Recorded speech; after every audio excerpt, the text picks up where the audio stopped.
नमः शिवाय गुरवे सच्चिदानन्दमूर्तये निष्प्रपञ्चाय शान्ताय निरालम्बाय तेजसे। हरिओम प्रभु जी। आज के इस प्रश्न परिषद में आप सबका स्वागत है। आज का प्रश्न भावनगर गुजरात से महेश भाई त्रिवेदी जी का है। उन्होंने पूछा है कि व्यवहार में जब हम काम में होते हैं तब शरीर और मन से तादात्म्य बना रहता है, हम सुखी दुखी होते रहते हैं, यह तादात्म्य कैसे छूटे? देखो प्रभु जी, ये यूनिवर्सल प्रश्न है। वैसे तो सबका प्रश्न यही है। व्यवहार सत्ता में जब हम कोई कार्य करते हैं तब हमारे शरीर और हमारे मन से हमारा तादात्म्य रहता है। शरीर से तादात्म्य रहता है क्योंकि शरीर से काम करना है, और कर्मेंद्रियों के पीछे और ज्ञानेंद्रियों के पीछे अगर मन न हो तो फिर वो काम हो ही नहीं सकता। इसलिए मन से भी तादात्म्य हो जाता है। और मन का धर्म है सुख दुख। कोई काम हमारा सफल हुआ तो हमें आनंद होता है, सुख होता है। कोई काम हमारा निष्फल हुआ तो हमें दुख होता है, शोक होता है। तो ये सुख दुख मन के धर्म है और मन में ही होते हैं, बाहर नहीं होते। देखो महाराज, इनसे तादात्म्य कैसे छूटे? तादात्म्य भाव छोड़ने के लिए देखो, जैसे एक उदाहरण मैं देता हूँ कि आप कहीं जा रहे हो और दो लोग झगड़ा करते हुए हमें दिखे, चिल्ला चिल्ला कर एक दूसरे के ऊपर कीचड़ उछाल रहे हैं, गाली गलौज कर रहे हैं, आक्षेप प्रत्याक्षेप हो रहा है, और दो में से कोई भी हमारी पहचान वाला नहीं है, तो हम क्या करेंगे? देखते रहेंगे, बस थोड़ी देर देखेंगे, फिर अपने आप चले जाएंगे। साक्षी भाव से हम उसको देखेंगे। हम किसी के पक्ष में नहीं पड़ेंगे कि भाई ये सच्चा है, ये झूठा है, इसका आरोप सही है, इसका आरोप गलत है। और अगर दोनों पहचान वाले हुए तो भी हम साक्षी भाव से देखते रहेंगे, किसी की तरफदारी नहीं करेंगे। तो साक्षी भाव का तो हमें अभ्यास है। देखो महाराज, साक्षी भाव में रहना ये बहुत बड़ी साधना है। कोई भी काम करते हुए आप अपने आप में बैठो, साक्षी भाव में रहो, मन को मन का काम करने दो, शरीर को शरीर का काम करने दो। आप तो बस देखते रहो। शरीर से काम हो रहा है, कर्मेंद्रियों से काम हो रहा है, ज्ञानेंद्रियों से ज्ञान हो रहा है, और मन उसमें लगा हुआ है या तो नहीं लगा हुआ है, या तो कहीं दूर दौड़कर भागे जा रहा है, फिर वापस आ रहा है। मन में भाव उठ रहे हैं, सुख के भाव उठ रहे हैं, दुख के भाव उठ रहे हैं। मन कल्पना ये कर रहा है कि ये काम करने के बाद मुझे इतनी सफलता मिलेगी, मुझे इतनी ख्याति मिलेगी, मुझे इतनी प्रतिष्ठा मिलेगी। और मिलती है तो खुश होता है, नहीं मिलती है तो नाखुश होता है। और मिले ही, देखो महाराज, मन जो मानता है ऐसा हो ही, ये कोई ज़रूरी नहीं है। हम सबका अनुभव है कि हमारे मन की कभी कभार ही होती है, फिर भी हम मन के पीछे दौड़े रहते हैं। अपने मन की न हो तो किसके मन की होगी? अगर कोई बात अपने मन की न हो तो वो ईश्वर के मन की होगी। तो ईश्वर तो हमसे ज़्यादा दूर तक देख सकता है, भविष्य में देख सकता है, और वो हमारा परम हितेच्छु है, परम कल्याणकारी है, परम पिता है, माता है। तो वो तो हमारा कल्याण ही चाहेगा, वो हमारा हित ही चाहेगा। उसके मन की, उसकी योजना के अनुसार जो होता है वो होने दो। अपने मन को कहो कि भाई तुमने बहुत अपनी मनमानी कर ली, अब अपने मन की होना जरूरी नहीं है, ईश्वर के मन की होने दो।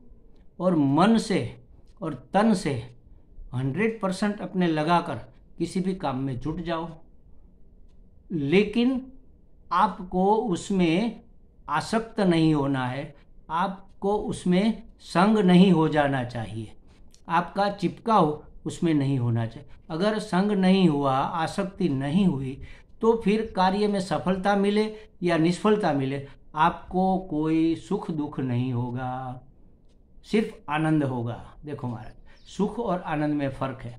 आपको सिर्फ करने का आनंद मिलेगा। ये जरूरी नहीं कि हम हरिद्वार पहुंचकर ही खुश होंगे कि चलो हरिद्वार की यात्रा हो रही है, गंगा स्नान करेंगे, यहाँ घूमेंगे, वहाँ घूमेंगे, ये करेंगे, वो करेंगे, बहुत मज़ा आएगा। मित्रों के साथ हम ट्रेन में बैठ गए और राह देखते रहे कि कब हरिद्वार आए और कब हम सुखी हो जाए। ऐसा नहीं होता। जब से हमने योजना बनाई कि हरिद्वार जाना है, तब से आनंद की शुरुआत हो जाती, हम खुश हो जाते कि चलो हम इस तारीख को हरिद्वार जा रहे हैं, चलो उस तारीख को हम हरिद्वार जा। और जब निकले यहाँ से, ट्रेन में बैठे, तब तो खुशी का कोई ठिकाना ही नहीं। यात्रा भी सुखद होती है। तो महाराज, कोई भी कर्म करने के बाद उसका फल मन की मर्जी के मुताबिक मिले तभी हम सुखी होंगे, ये जरूरी नहीं है। कर्म करते समय भी हम खुश हो सकते हैं, यात्रा के दरमियान भी हम खुश रह सकते हैं, ये हम सबका अनुभव है। तो कोई भी कर्म करने में ही आनंद है, कर्म के बाद आनंद मिलेगा ये अलग बात है। और कर्म करने में आनंद होगा कब? जब हम साक्षी भाव से कर्म करेंगे तब। और जब आनंद होगा तब मन में सुख दुख नहीं आएगा, और जब आनंद होगा तब शरीर में कोई थकावट भी नहीं आएगी। अगर शरीर के साथ हम चिपके रहे तो शरीर में थकावट आती है, परिश्रम का हमें बोझ लगता है।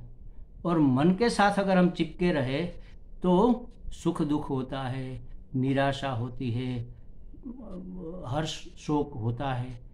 तो इससे तो अच्छा है कि हम उसको साक्षी भाव से देखते रहे कि काम हो रहा है और मन इसमें जुड़ा हुआ है। बस साक्षी भाव में रहना ही इस तादात्म्य को तोड़ने का एकमात्र उपाय है, और कोई उपाय नहीं है। साक्षी भाव से शरीर अपना काम करता रहेगा, मन अपना काम करता रहेगा। अगर आप साक्षी भाव में स्थित हो गए तो मन की दौड़ भी बंद हो जाएगी महाराज। आप अभी बैठो आंख बंद करके ध्यान करने के लिए किसी अपने इष्ट देव का, अपने सदगुरु का, जैसे कि समझो आप कृष्ण परमात्मा का ध्यान करने बैठे, तो होगा क्या? आपका मन आपको ये काम करने नहीं देगा। आपने पाँव से शुरू करके ध्यान करना शुरू किया कि परमात्मा के पाँव कितने अच्छे हैं, उसकी नख चंद्रिका का तेज तो बहुत उत्कृष्ट है, उसके ऊपर पाँव में उन्होंने पाजेब पायल पहन रखी है सोने की, वो छम छम छम वो बजती है। उसके ऊपर देखो तो परमात्मा की धोती की किनार स्वर्ण कलर स्वर्णिम है, और उसकी ये पीला उपवस्त्र उसका बाजू में लटक रहा है, ये पित्त वस्त्र लटक रहा है। फिर मन कहेगा अरे वो पीताम्बर भाई अब दिखते नहीं, कई दिनों से पीताम्बर भाई को मिले नहीं, वो हमसे बात नहीं करते, कुछ नाराजगी लगती है। देखो महाराज, पीताम्बर से पीताम्बर भाई में चले गए। ये मन एक ठिकाने कभी टिकता ही नहीं। लेकिन अगर आप साक्षी भाव में आ गए, साक्षी भाव में टिकने का प्रयत्न करते रहे, तो मन की दौड़ अपने आप बंद हो जाएगी। मन में जो थकावट है उस दौड़ की है, दौड़ बंद हो गई, मन की थकावट मिट गई। मन की थकावट नहीं है तो मन प्रसन्न है, तो शरीर का परिश्रम आपको महसूस नहीं होगा, कम से कमतर महसूस होगा। कहने का मतलब ये है कि आप काम करो तो शरीर में थक तो लगता है, लेकिन जितना लगना चाहिए उससे अनेक गुना ज़्यादा हम थक जाते हैं। लेकिन जब हमारा तादात्म्य नहीं होगा तो ये परिश्रम का हमें बोझ नहीं लगेगा, और उसका उपाय है साक्षी भाव। अपने आप को, आप वैसे भी हम साक्षी ही तो है। परमात्मा साक्षी रूप में, आत्म चैतन्य के रूप में हमारे अंदर विराजमान है, प्रत्यक्ष चैतन्य के रूप में विराजमान है। वो साक्षी, वो कुछ करता धरता नहीं है, वो तो बस देखता रहता है कि ये वो कर रहा है, ये वो कर रहा है, और हमने मान लिया। देखो महाराज, ये 3 चीज़ें जीवन में से निकल जानी चाहिए। एक तो मैं मतलब अहमता, मेरा मतलब ममता, और मेरे लिए कामना। अहमता, ममता और कामना अगर गई जीवन से तो आपकी साधना परिपूर्ण हो गई, समझ लो। आपको फिर कोई रोक नहीं सकता परमात्मा प्राप्ति करने से। तुरंत आपका अंतःकरण शुद्ध हो जाएगा और परमात्मा प्राप्ति हो जाएगी। और अंतःकरण शुद्ध होगा तभी ये जाएगा। यही तो मल है, यही तो मेल है, अहमता, मैं। हमने मान लिया कि मैं बस इतना हूं, इतना ही मैं हूं, ये मैं हूं, इतना ही मैं हूं। इसी का नाम तो है अहम, अहंकार। अहम जो किया जिसने, वो अहंकार। ये अहम, यह मैं हूं। वास्तव में मैं आत्मा तो बहुत बड़ा है, परम आत्मा है, सबका मैं ही है। वो एक ही मैं है। जैसे एक ही आकाश हमारे घर में, आपके घर में, पड़ोसी के घर में एक ही आकाश है। आकाश के एक टुकड़ा हमारे घर में आया, दूसरा तुम्हारे घर में आया, तीसरा पड़ोसी के घर में गया, ऐसा नहीं है। आकाश तो एक ही। हमने दीवारें बना ली तो अंदर रह गया, उस आकाश को हम अपना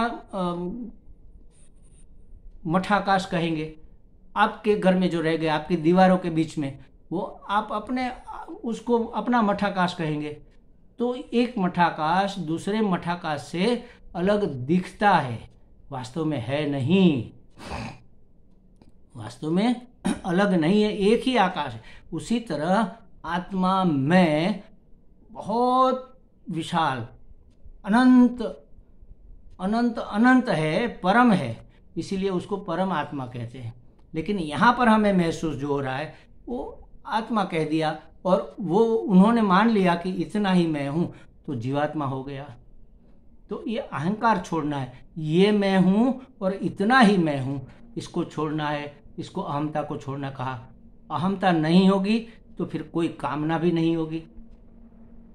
अहमता मतलब इतना ही मैं हूँ, तो फिर कामना होती है कि मुझे विशाल होना है, मुझे परम होना है, क्योंकि वास्तव में मैं परम हूँ। जो मैं हूँ वही तो बनने जा रहा हूँ, लेकिन जानता नहीं हूँ। अज्ञान की दशा में हम जानते नहीं, इसलिए जात जात की कामनाएं करते हैं। धनवान बनूंगा तो मैं पूर्ण हो जाऊंगा, प्रतिष्ठावान बनूंगा तो मैं पूर्ण बन जाऊंगा। तो ये कामना छूट जाएगी। अगर अहमता छूट गई तो फिर कामना नहीं रहेगी। अहमता ही कामना की जननी है, और अहमता और कामना नहीं रहेगी तो अपने लिए कुछ करने की जरूरत कहाँ रही। अहमता गई, ममता गई, कामना। ममता किसकी है?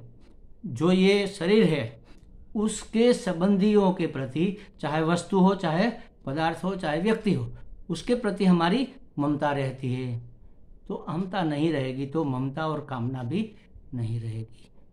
हम साक्षी भाव में आ जाएंगे। तो ये है साक्षी भाव में आने का उपाय।